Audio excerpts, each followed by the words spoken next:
Selamat petang. Aku dah pakai kasut ni lebih daripada 10 kali dah. Dan kalau nak cerita pasal ketahanan, memang tahan lah. Cantik lagi lah. Tengok tapak. Oh, okey.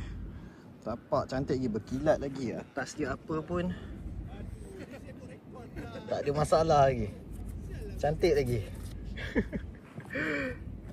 Sebelah ni pun elok lagi. Pandai jaga lagi cantik lah kan. Kalau nak cerita pasal comfort, memang selesa. Full kangaroo leather. Tali dia aku tukar kepada Mizuno Zero Glide.